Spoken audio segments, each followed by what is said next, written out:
Պարոն Պապոյան, եթե Նիկոլ Փաշինյանը երեկ ասաց, որ թրիպի շրջանակներում կան պետություններ, որոնք չեն ուզում, որ երկաթգիծը երաշխող մտնի Հայաստան, այնուհետև գնա Թուրքիա, ովքեր են այդ երկրները, ասեք, օրինակ հնարավոր։ Ես կարծում եմ, որ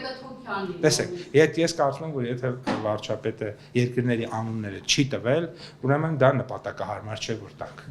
Հակառակ դեպքում ինքը կտար։ Իսկ ինքնիշխան Հայաստանը չի կարող օրինակ այդ երկրներին ստիպել փոխել իրենց կարծիքը եւ ունենալ այն, որ մենք ենք։ Ինքնիշխան Հայաստանը կարող է իր շահերը պաշտպանել։ Ինքնիշխան որևէ երկիր շատ դժվար եմ պատկերացնում, որ ստիպի որևէ մեկին ինչ-որ բան անել։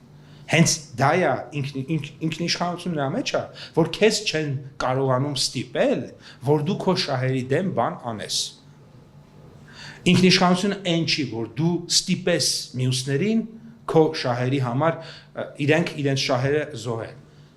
Դա ուրիշ բան է ձեր ասածը։ Ինքնիշխանություն ասելով նկատի ունենք այն, որ Հայաստանի իշխանությունները ցանկացած պարագայում, երբ որ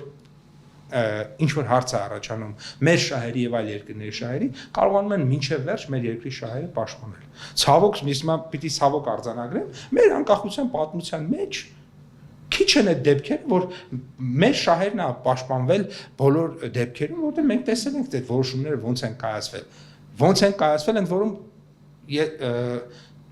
ես այդ կայացնողները հաճախ չեմ կարծում, որ շատ ուրախ են եղել, որ այդ որոշումները կայացրել են։ Բայց հենց ինքնիշխանությունը նրա մեջ է կայանում, որ երկրի ղեկավարը կարողանում է երկրի շահը պաշտպանել։